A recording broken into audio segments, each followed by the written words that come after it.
وہ در حقیقت اس کے باپ کی ہے، اسی لیے باپ اپنے بیٹے کو زکوٰۃ نہیں دے سکتا، کیونکہ زکوٰۃ کی ادائیگی کے لیے شرط کیا ہے؟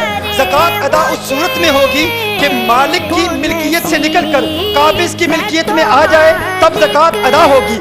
اسی طرح اگر کوئی آقا ہے تو وہ اپنے غلام کو زکوٰۃ نہیں دے سکتا، آقا اپنے غلام کو زکوٰۃ نہیں دے سکتا۔ کیوں نہیں دے سکتا؟ اگر آقا اپنے غلام کو زکوٰۃ دے وہ قانون کیا ہے؟ العبد وما فی یدہ کان لمولاه، کہ جو عبد کے پاس دولت ہے، جو کچھ بھی ہے، در حقیقت اس کے آقا کی ہے۔ اب آقا اپنے غلام کو کچھ دے گا تو وہ آقا کی ملک سے نکلے گی ہی نہیں، جب اس کی ملک سے نکلے گی ہی نہیں تو زکوٰۃ ادا ہوگی ہی نہیں۔ تو اب میں پوچھنا چاہتا ہوں، آقا اگر آپ زکوٰۃ دیتے تو دیتے کس کو؟ ارے یہ چاند بھی آپ کا نوکر، یہ ستارے بھی آپ کے غلام، یہ زمین بھی آپ کی غلام، یہ حیوانات بھی آپ کے، یہ نباتات بھی آپ کے، یہ جمادات بھی آپ کے، یہ ساری کائنات آپ کی، یہ سارے غلام آپ کے۔ فرمایا محبوب تجھ پہ زکوٰۃ فرض اس صورت میں ہوتی تو ادا کرتا، تیری ملکیت سے نکلتی۔ ملکیت سے نکلنے کے لیے شرط یہ ہے کہ کسی ایسے کو دے جو خود مالک ہو۔ ارے ساری دنیا تیری نوکر ہے، محبوب تو دے گا کس کو؟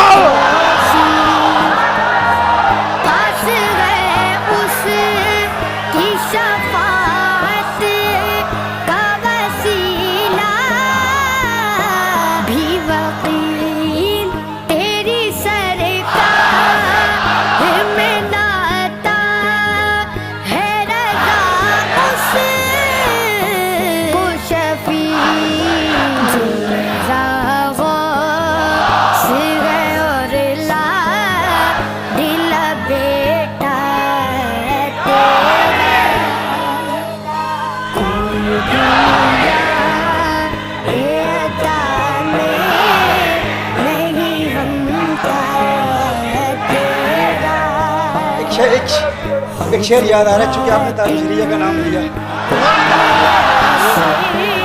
سب کچھ ان کا ہے نا، وہ جسے چاہیں دیتے ہیں۔ اشعار بڑے خوبصورت ہیں، مجھے یاد نہیں آ رہے، چونکہ آپ تاج شریعہ کے ماننے والے ہیں، آپ یاد دلا دیجیے گا۔ جہاں بانی عطا کر دیں، آگے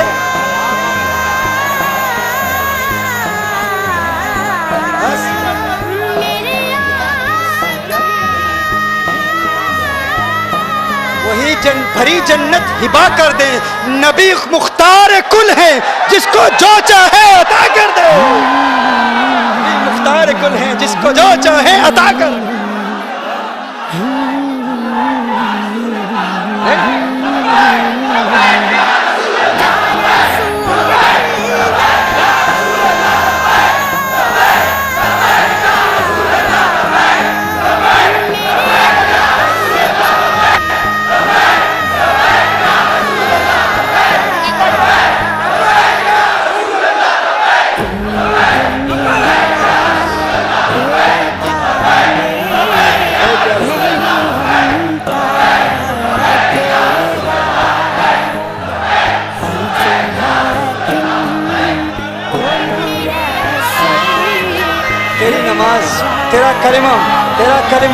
تیرا کلمہ آقا کے کلمے کی طرح نہیں، تیرا کلمہ آقا کے کلمے کی طرح نہیں، تیری نماز آقا کی نماز کی طرح نہیں، تیرا روزہ ان کی روزے کی طرح نہیں، تیری زکوٰۃ ان کی زکوٰۃ کی طرح نہیں، تو ان کی طرح کیسے ہو سکتا ہے؟ ارے اپنی ذات کو دیکھ، اپنی ذات کو دیکھ، اپنی اوقات کو دیکھ، اپنی حیثیت دیکھ، تو کیا ہے، تیری ریالٹی کیا ہے، ان کی ذات کو دیکھ۔ تو کہتا ہے تو ان کی طرح ہے، تو اپنی فیملی کو دیکھ لے، اپنے آباء و اجداد کو دیکھ لے۔ ایک گستاخ نے کہا آقا کے والدین ایمان والے نہیں، الیاذ باللہ۔ مجھے مدینہ المنورہ میں اسی بنیاد پر گرفتار کیا گیا تھا۔ مدینہ المنورہ کے ایک جیل میں کہا گیا لکھو لکھو، لکھ کر دو، سائن کرو، پھر تمہیں جیل سے آزاد کیا جائے گا۔ الیاذ باللہ کاغذ پر لکھا ہوا کیا تھا؟ سیدہ آمنہ کو الیاذ باللہ غیر مسلم لکھا ہوا تھا۔ میں نے کہا نہیں نہیں نہیں نہیں، میں نے کہا کیا کر لو گے؟ کہا پھانسی دیں گے۔ میں نے کہا ہم رقص کرتے ہوئے سولی چڑھ جائیں گے۔ اور کیا چاہیے؟ ہماری تو تمنا ہی یہی ہے، ہماری تو آرزو یہی ہے کہ بقی مل جائے، جنت البقیع مل جائے، وہاں شہادت مل جائے۔ اور کیا چاہیے؟ اور کیا چاہیے؟ میں نے کہا قتل طیبہ میں ہم کو کرو گے، رقص کرتے ہم سولی چڑھیں گے، اس سے بڑھ کے کیا اعزاز ہوگا کہ بقیع میں سویا کریں گے۔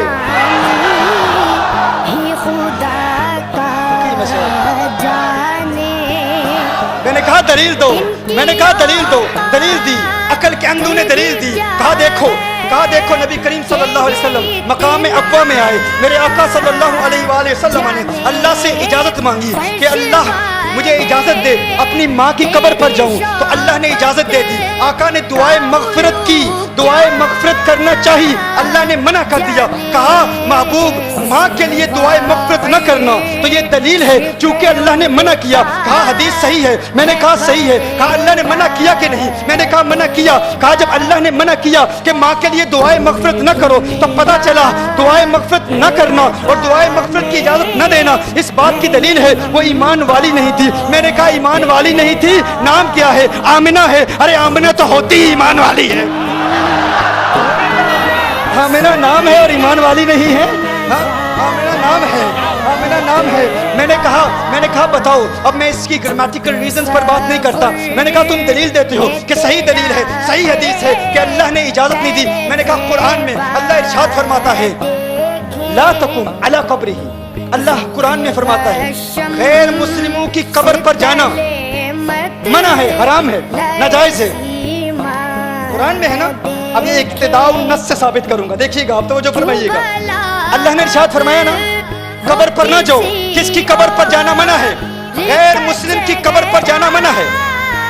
اللہ نے حکم فرمایا لا تقم، نہیں ہے، لا تقم، نہیں جانا۔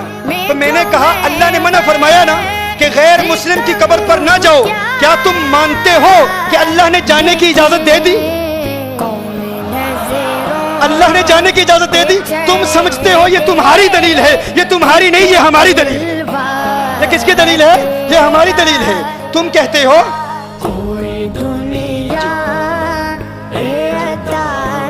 میں گزارش کر رہا ہوں کہ اہل سنت کے ایک عظیم عالم سید بادشاہ حضرت سید